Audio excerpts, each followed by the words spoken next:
Well, good morning. And I was going to say Merry Christmas because now we're past Thanksgiving. So like Abby said, I feel like we can celebrate now without you like throwing things at me from the seats.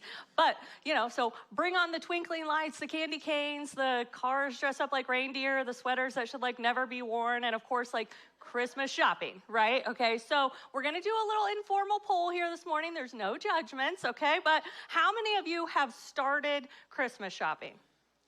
Hands, okay. Now, full disclosure, I can only see about like 3 of you, so it's fine. But how many of you have finished Christmas shopping? Anyone yet? Anyone? Okay, there was 1 in the first service, so you guys, that is a big deal. How many of you are thinking, why would I have even started? Because it's not even Christmas Eve yet, and that's when you go Christmas shopping. Anyone? Okay, there was 1 in the first service too, so I see you, Dusty, I see you. But I know I talk about my mom pretty much in every talk I give, but it's because she's a good sport and she knows how much I love her and she really, truly doesn't mind. Okay, but if you are like my mom, maybe you bought things already and now you're thinking, where did I put that thing that I bought, right? But it happens every Christmas. We will be opening presents and I'll be watching my mom and she's looking like this.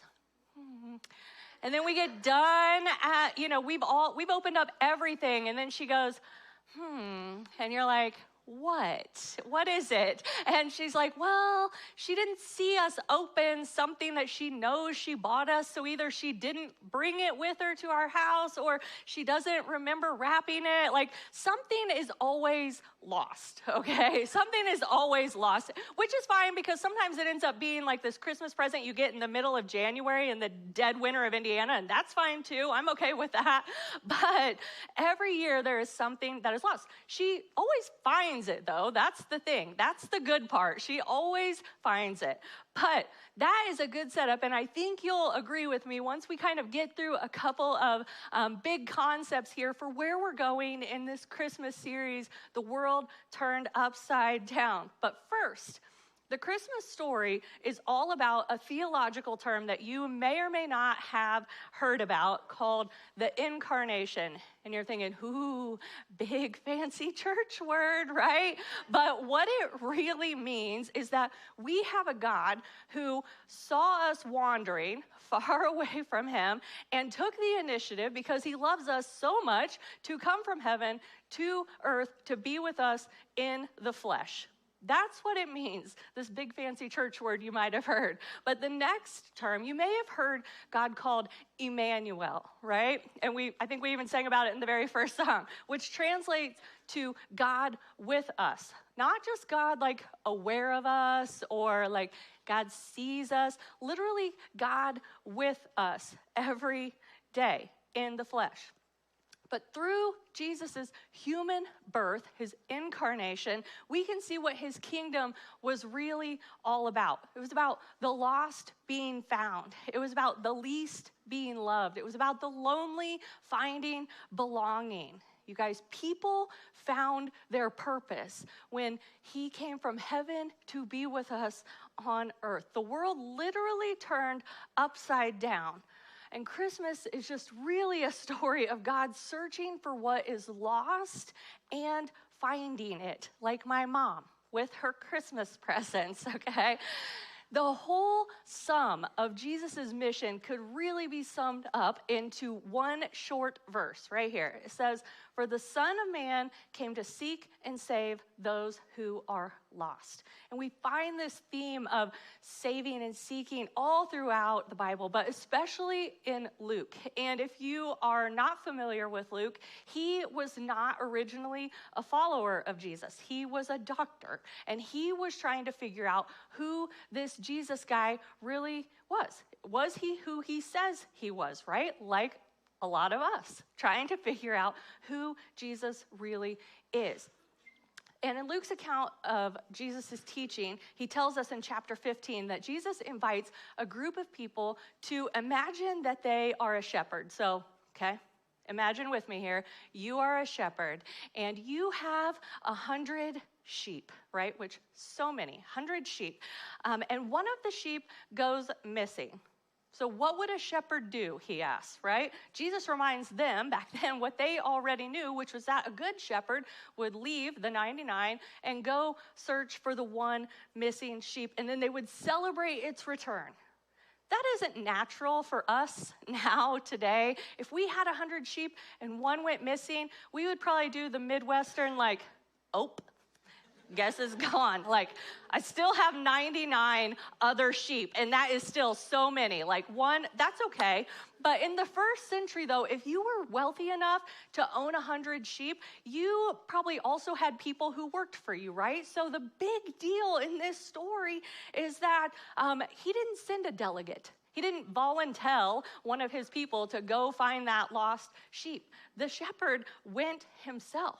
Because he's not simply God aware of us, he's God with us. He's Emmanuel. And a few verses later in that same chapter, Luke goes on to tell us a story about a woman who has 10 coins. Each are worth an entire day's worth of work, and she loses one, as one does sometimes. But Jesus rhetorically asks, like, won't she turn on the lights and sweep the entire house to find the missing coin? And of course she would, right? She searches until she finds it. So a significant ongoing theme in Jesus' teachings is this: lost things matter. Therefore, they must be found, right? And how much more so when people are lost? You guys, he's relentless, okay? But one interaction shows us just how passionate Jesus is about this mission, and it is with a man named Zacchaeus. And if you grew up in church, you may have heard Zacchaeus' name, and the mention of Zacchaeus' name already has you singing a little tune in your head, right?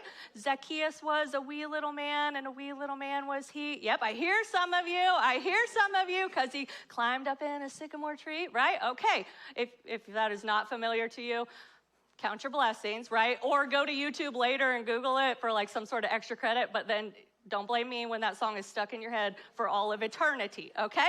But Zacchaeus was a tax collector in a town called Jericho, and he's actually the chief tax collector. So in a time when Jericho was occupied by the Roman Empire, the people who lived in Jericho, including the Jewish people, were required to pay just an insane amount of taxes, right? So Zacchaeus, as the one who collected these taxes, was considered evil. Like, he was oppressive. He was someone who represented cooperation with these oppressive forces. And the too long, didn't read version of Zacchaeus is one, nobody likes Zacchaeus, okay?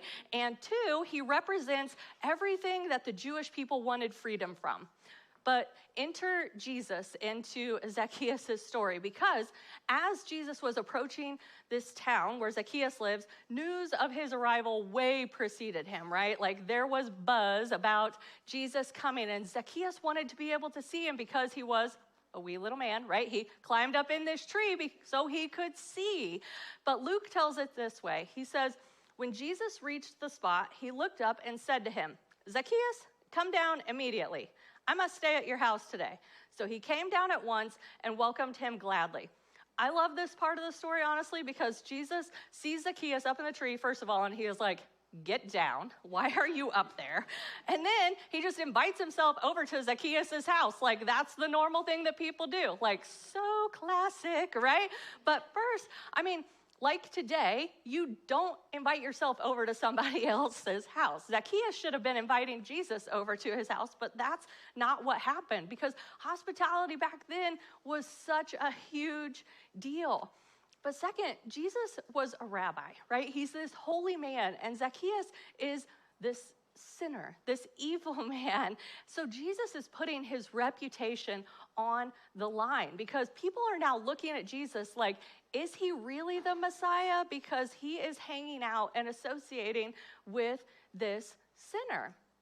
But finally, Jesus was Jewish, and he would have seen Zacchaeus as a collaborator with the enemy. The implications of this are huge, you guys. It would have been like you leaving here today and going to lunch with someone who is a known terrorist. And you might be thinking, okay, Allison, that's a bit extreme.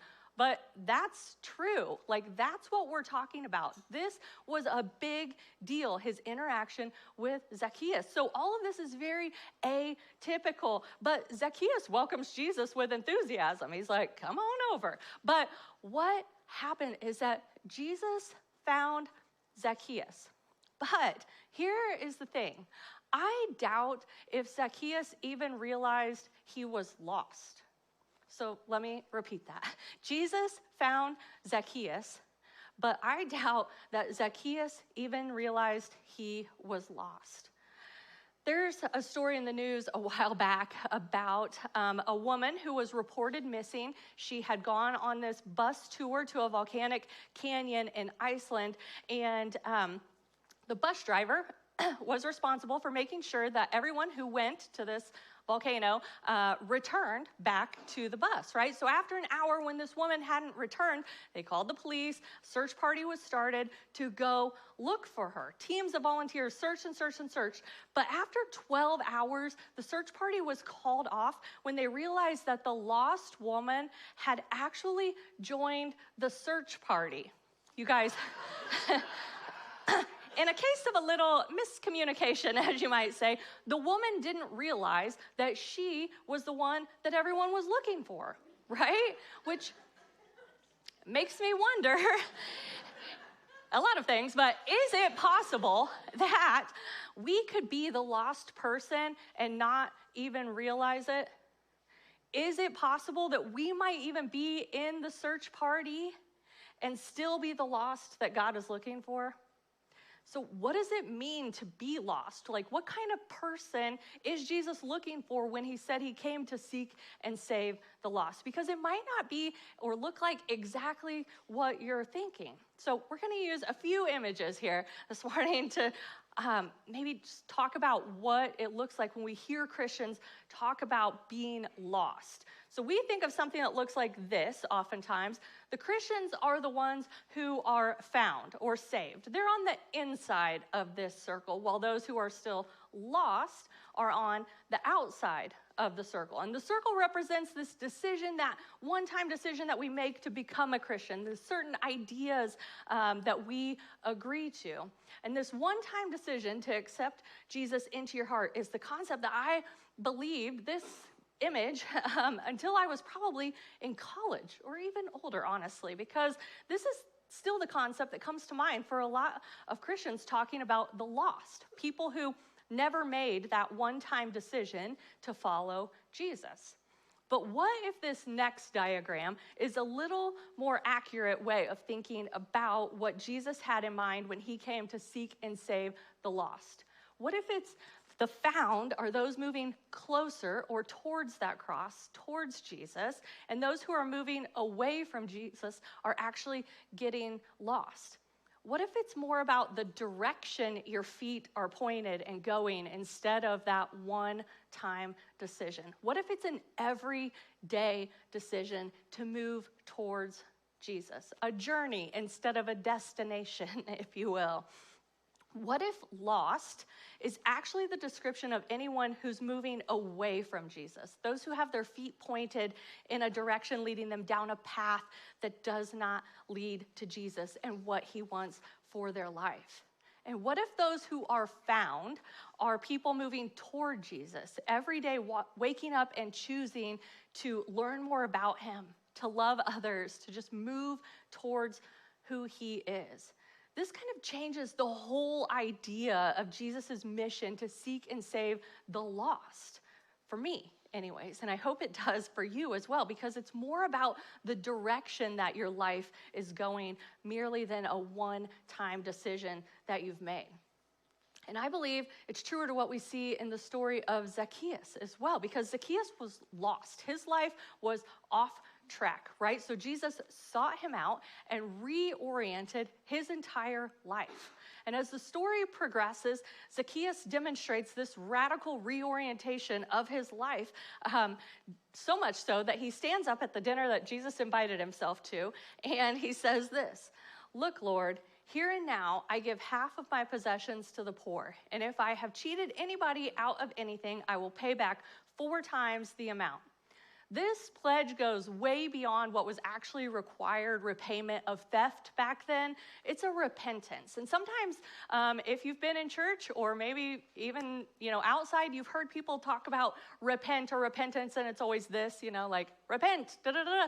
It's always very finger wagging, like negative thing. And but it really just means like about face, to turn and go in a different direction. It's not this, finger wagging kind of thing. It's a total reversal of the trajectory of Zacchaeus' life. And he was moving away from Jesus, and now he's moving towards Jesus in a different direction. But he's not doing it because he feels guilty or he didn't want to repay back the money just because to make himself feel better. This was Zacchaeus saying, I recognize that I have been doing my own thing, and now I want to do the Jesus thing. I want to make Jesus the center of my life, so I'm going to go in a different direction. But Jesus confirms all of this for Zacchaeus in the next verse. He said, today, salvation has come to this house, because this man, too, is a son of Abraham. For the Son of Man came to seek and to save the lost. Jesus sees the change in Zacchaeus, and based on his new trajectory of his life, declares that he has led his family to salvation. He is now a Christ follower. Jesus calls Zacchaeus the son of Abraham. And for someone who wasn't Jewish, this is huge, you guys. Jesus is restoring Zacchaeus' whole identity. Jesus came to seek and save the lost, and that's what he's done for Zacchaeus and his family, and for us. See, lost can be a descriptor of anyone who is moving away from Jesus. And when we understand the story of Zacchaeus, we can think of people we know who are lost, right? It might be a friend, family member, coworker, neighbor who is far from God, and you want them to find their way back to God because you also believe that lost things matter. Or maybe you're listening to this, and for the first time, like Zacchaeus, you're thinking, I think maybe I'm spiritually lost. And I'm so glad that you're here at Bridgeway specifically, because this is a place where you can have your feet pointed toward Jesus while still asking a lot of questions, while still working through your doubts, while still trying to figure out what your faith looks like. Or maybe you're someone today who has been a person of faith for a very long time, and now you're thinking, I think I've been lost. Like maybe without even knowing it, I am off track. Because this is a good time then to examine the person and the priorities and the practices of Jesus so that you can move toward him every single day. You guys, no one wakes up and decides they want to be lost. No one intends to be lost. You just don't. It just doesn't work that way. No one thinks, I want to be lost today. For example, my friend Jackie and I, we go on lots of different trips to Indiana wineries, which means we have been to the top of the state, all the way to the bottom of the state, and every back road and bridge and everything in between, okay? And a lot of these wineries are kind of in the middle of nowhere, and that's fine because we have GPS, right? We are not Lewis and Clark, neither one of us, and so God gave us GPS, and so we are using that thing every single time. And so we type in the address and we are off, right? It is by this lake. It's supposed to be by this lake in southern Indiana. And so we are going around and we stop when our GPS says that we have arrived, and we look around and we are literally at the dead end. We are at a dead end road, and the GPS shows us in the middle of the Atlantic Ocean. Atlantic Ocean, you guys. Like, what? We are in Cornfield, Indiana, Atlantic Ocean. So clearly, we had to reroute, right? Reroute, because this is not where we had intended to go. But sometimes our decisions lead us to that dead-end road. And we don't even know how we got there. And that's sometimes the most dangerous place to be. Like maybe you woke up one day and you realized that you are in a tremendous amount of debt because you have been so busy keeping up with the Joneses and you don't know how you actually got there. Or maybe you have found yourself alone because you have cut yourself off from community and other people. But you didn't even realize in the moment that that is what you were doing. And now you're alone. We don't always know how we get to the middle of the Atlantic Ocean, okay? But sometimes we find ourselves there. But there is good news for you, and there's good news for me as well. Sorry, Chris. Sorry, sound guy. Jesus wants to find us, okay? He's the GPS rerouting our direction and our lives. And Christmas is all about God showing up in Jesus to make sure that all that are lost are found. And being found and following Jesus means that we're moving closer and closer to the person, priorities, and practices of Jesus. But how does that happen? How do you move towards the person of Jesus? Maybe you're new to this whole faith God thing. So maybe for you, your step is a deep dive into the character and person of Jesus. Is he who he says he is? Is he trustworthy like I and other people have said that he is? Finding out for yourself. Maybe you grew up in church and so your faith has always been your parents' faith and you've just taken that along with you. Maybe it's time to figure out what your faith actually looks like. Maybe your next step is a public declaration of your faith, of what has been happening in your heart and in your life. Maybe it's just this outward expression of baptism, and we have this lovely little trough over here that you could take that next step in, if that's your next step. But how do you move towards the priorities of Jesus? Well, you make his priorities your priorities. When he said God's kingdom come, God's will be done on earth as it is in heaven, that is what we are trying to do here at Bridgeway as well. We're trying to bring the up there down here and make Kokomo, Indiana, look more like heaven with our community impact, our partnerships with schools, lots of different things. But how can you do that as an individual as well to make your own piece of the world, your own part of your community look more like heaven? But how do you move towards the practices of Jesus? I feel like daily you have to begin to put those practices into place. It's prayer, it's loving others, it's even rest, you guys, and solitude, it's generosity. But you're a human being, okay? You're not a human doing. What? A human doing. But we say that a lot around here because you need to rest. You require it. We need to rest. We also need to be open-handed with our resources and be generous and actively love others around us, even when they might seem unlovable, because, spoiler alert, sometimes that's you too.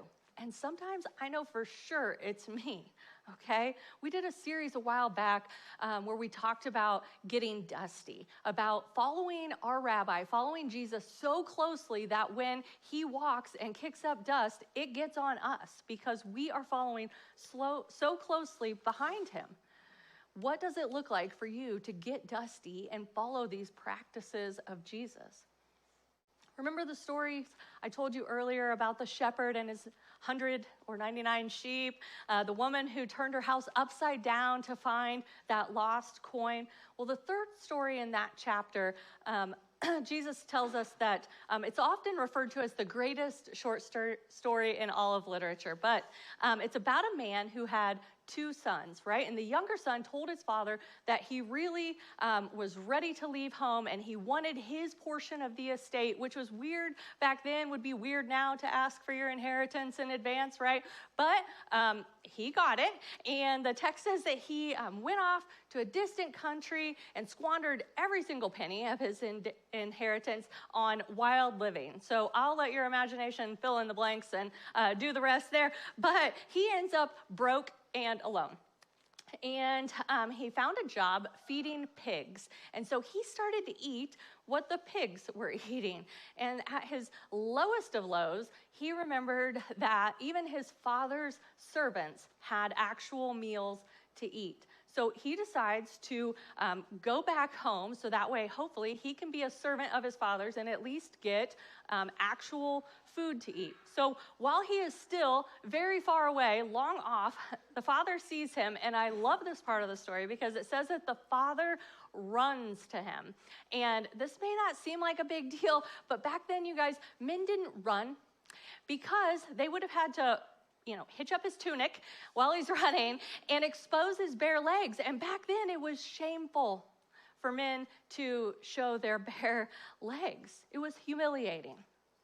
But it says the father runs and throws his arms around his son and blankets him with kisses.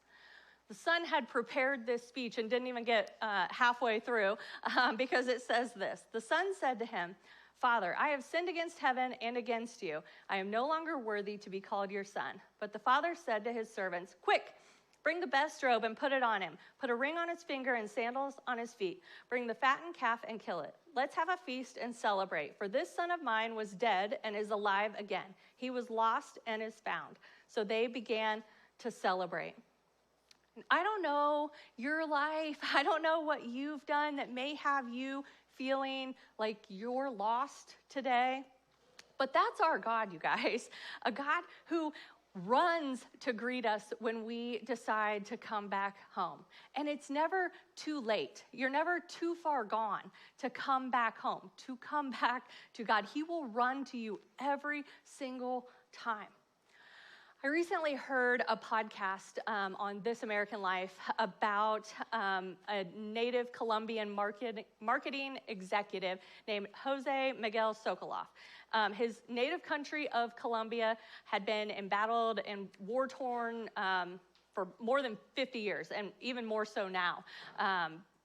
But resulted in over 220,000 deaths, more than 5 million people being displaced. But they wanted, Colombia, the nation, wanted to do a marketing campaign. And so they approached Sokoloff with this interesting opportunity about creating a campaign to convince these young guerrilla rebels to come back home, to demobilize, to quit fighting, and come back, re-enter society. So in December 2010, Sokoloff ran an ad campaign called Operation Christmas. And at 9 strategic places throughout the jungle where rebels were known to travel, they strung hundreds of Christmas lights on 75-foot tall trees. And when the rebels walked by, a motion sensor set off the lights and a recorded message played saying, "If Christmas can come to the jungle, then you can come home." And amazingly, several hundred rebels put down their guns and returned home. The next year, they ran a similar campaign titled Operation Rivers of Light. The firm filled more than 7,000 translucent plastic balls with small gifts and heartwarming notes inviting the rebels to come home and place them in the river. The rebels, obviously you can see here, traveling by a river, saw these balls, could not resist, had to pick them up and figure out what the heck this was, right? But they received the gifts and read the messages, and several hundred rebels demobilized and returned home. Then, in 2012, the ad agency ran Operation Bethlehem, and there wasn't great pictures because you're talking lights in the jungle, right? But this time they shined huge skylights up into the night air and ran the following message. It said, "This Christmas, follow the light that will guide you to your family and your freedom." And one more time, hundreds of rebels stopped their fighting and came back home. At this point, there were peace talks going on, and this marketing ad campaign ad company is basically like working themselves out of a job, right? Their goal is to no longer have any rebels, and so this is normally a no-no for an ad agency, right? But they are working themselves out of a job because there are peace talks and negotiations. So they did one last campaign, and as a mom, this one hit me right in the feels, okay? So the campaign was called Mother's Voice, and it featured real-life stories of mothers whose children had been recruited to be guerrilla rebels. They shared snapshots of their children and recorded personal messages to them, asking them to consider coming home. And the campaign read, "Before you were a guerrilla, you were my son." They wanted them to know that they could safely demobilize and take back their lives. They wanted them to know that while it may have looked like a dead end, they could reroute. They wanted them to know that if they were the one sheep, they would never stop looking for them. And they wanted them to know that they would run to them every single time, kill their fattened calf, and celebrate with them if they came home. That is what Christmas is, you guys. It's God's campaign that started more than 2,000 years ago, and every single day since, proclaiming to any of us who are lost that we can come